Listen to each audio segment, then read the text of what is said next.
నిన్న సాయంత్రము బాన్స్వాడలో ఒక చిన్న కమ్యూనల్ ఇన్సిడెంట్ జరిగింది. సో దాని గురించి ఈరోజు మీడియా అందరికి కూడా బ్రీఫ్ చేయడానికి రావడం జరిగింది. ఇది స్టార్ట్ అయింది మనకి మొదటగా ఒక రిలయన్స్ మార్ట్ ఉంది మనకి బాన్స్వాడలో. ఆ బాన్స్వాడ మార్ట్లో సేల్స్ గర్ల్ తోటి ఒక పర్సన్ ఆర్గ్యుమెంట్లోకి దిగి వాళ్ళ మధ్యలో జరిగిన ఆల్టర్కేషన్ ఇది. ఆ ఆల్టర్కేషన్లో ఇన్వాల్వ్ అయిన పర్సన్స్ డిఫరెంట్ కమ్యూనిటీస్ అవ్వడం వల్ల వాళ్ళు దాన్ని ఇంకో యాంగిల్లో దాన్ని తీసుకెళ్ళడం జరిగింది. యాక్చువల్గా ఇది ఒక సేల్స్ గర్ల్ని ఒక పర్సన్ కస్టమరు హరాస్ చేసిన కేసు ఇది. దానికి సంబంధించి ఆల్రెడీ కూడా ఎఫ్ఐఆర్ కూడా నమోదు చేయడం జరిగింది నిన్నటి రోజునే. నమోదు చేసిన తర్వాత అతను ఆల్రెడీ మన కస్టడీలో ఉన్నాడు.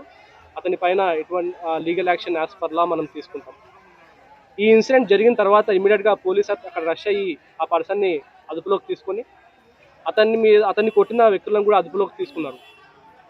దాని తర్వాత ఇమ్మీడియట్గా కొంతమంది మాబ్ మన పోలీస్ స్టేషన్ ముందు గ్యాదర్ అయ్యి బోత్ ద సైడ్స్ నుంచి గ్యాదర్ అయ్యి కొంచెం టెన్షన్స్ క్రియేట్ చేయడం జరిగింది.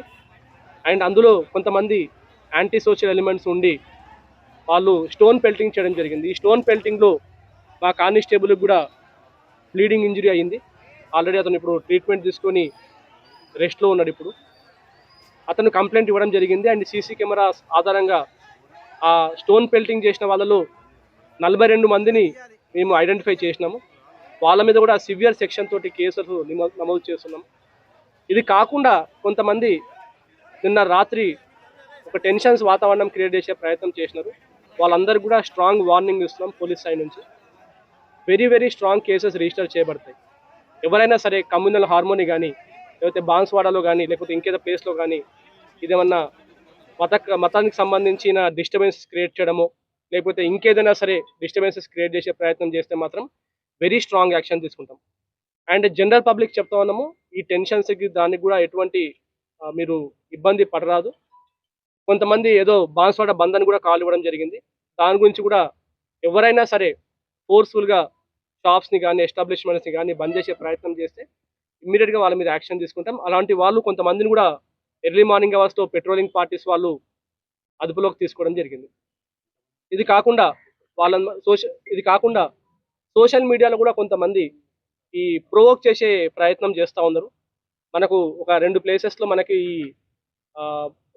ఇది ప్రొవోకింగ్గా ఇంకేమైనా రెచ్చగొట్టే విధంగా స్టేటస్ పెట్టుకోవడం లేకపోతే బాన్స్వాడకి వాళ్ళని కూడా ఐడెంటిఫై చేయడం జరిగింది. వాళ్ళని కూడా పట్టుకొని వాళ్ళ డిఫరెంట్ ప్లేస్లో పెట్టడం జరిగింది. వాళ్ళ మీద కూడా ఖచ్చితమైన స్ట్రాంగ్ యాక్షన్ తీసుకుంటాం. ఆల్రెడీ మనకి టీజీఎస్పీ నుంచి కూడా స్పెషల్ ఫోర్సెస్ కూడా మనకు దిగినాయి ఇక్కడ. సో మొత్తం కూడా మన ఏరియాలో 9-10 చోట్ల కూడా పికెట్స్ పెట్టుకోవడం జరిగింది. అండ్ పెట్రోలింగ్ పార్టీస్ కూడా ఇంక్రీజ్ చేసుకోవడం జరిగింది. అండ్ 24/7 దీన్ని వాచ్ చేస్తూ ఉంటాము. ఎవరైనా సరే డిస్టర్బెన్స్ క్రియేట్ చేసే ప్రయత్నం చేస్తే మాత్రము చాలా సివియర్ యాక్షన్ తీసుకుంటాం. జ్యూరిడిక్షన్ నుంచి కానీ అక్కడ నుంచి కానీ ఇక్కడ లొల్లి చేసే ప్రయత్నం చేస్తే కూడా దాని మీద కూడా చాలా స్ట్రాంగ్ యాక్షన్ తీసుకుంటాం. 144 వేయాల్సిన అవసరం లేదు. ఆల్రెడీ పోలీస్ కంట్రోల్లోనే ఉంది ఎవ్రీథింగ్ కూడా. సో అది అవసరం లేదు. అండ్ ఇప్పటి వరకు ఒక కేసు నిన్న రిజిస్టర్ అయింది. అండ్ ఇవాళ కూడా ఇప్పుడు కేసు రిజిస్టర్ కాబోతుంది. అండ్ ఇందులో మొత్తం కూడా సీసీ కెమెరాలో రికార్డ్ అయింది. చాలా వీడియోస్ కూడా కొంతమంది మీడియా వాళ్ళు కూడా రికార్డ్ చేసినారు వీడియోస్, కొంతమంది పబ్లిక్ కూడా రికార్డ్ చేసినారు వీడియోస్. ఆ వీడియోస్ కూడా మాకు పంపడం జరిగింది. వాటిని కూడా ఒక 3 టీమ్స్ వెరిఫై చేస్తున్నాయి. అందులో ఇప్పటివరకు అయితే 42 మందిని ఐడెంటిఫై చేసినాము. అండ్ అందరికి కూడా క్లియర్గా చెప్తున్నాము, ఎవరైతే ఈ స్టోన్ పెల్టింగ్లో ఇన్వాల్వ్ అయ్యి ఉన్నారో వాళ్ళని మాత్రం వదిలే ప్రసక్తి లేదు. వాళ్ళు ఎక్కడ బొక్కలు దాచుకున్నా సరే గుంజుకొచ్చి కూడా రిమైండ్ చేసే పూచినది, ఒక్కరు కూడా తప్పించుకోలేరు ఇందులో. అండ్ పబ్లిక్ కూడా హామీ ఇస్తున్నాము, మీరు ఎటువంటి ఇబ్బంది లేకుండా మీరు రెగ్యులర్ వర్క్స్ చూసుకోండి. ఈ డిస్టర్బెన్స్ వల్ల జనరల్ పబ్లిక్కి చాలా లాస్ అవుతుంది. అండ్ చాలామంది డైలీ రోజువారీ కూలీస్ ఉంటారు, లేకపోతే షాప్ ఎస్టాబ్లిష్మెంట్ బతికే వాళ్ళు ఉంటారు. వాళ్ళందరూ కూడా షాప్స్ క్లోజ్ చేయించడం వల్ల కూడా ఉరిగేదేం లేదు, పబ్లిక్ ఇబ్బంది పెట్టడం తప్ప. సో పబ్లిక్ కూడా రిక్వెస్ట్ చేస్తున్నాము, అటువంటి థ్రెటనింగ్ కానీ దానికి కూడా మీకు లొంగొద్దు. పోలీస్ మొత్తం కంప్లీట్ పెట్రోలింగ్ ఉంది. కంప్లీట్ ఏరియాలో మన వాళ్ళు తిరుగుతూ ఉన్నారు. ఇదే కాకుండా కొంతమందిని పబ్లిక్గా కూడా మనం పెట్టడం జరిగింది. ఎక్కడైనా సరే డిస్టర్బెన్స్ క్రియేట్ చేసే ప్రయత్నం చేసినా, గ్యాదరింగ్కి ప్రయత్నం చేసినా కూడా వెరీ స్ట్రాంగ్ యాక్షన్.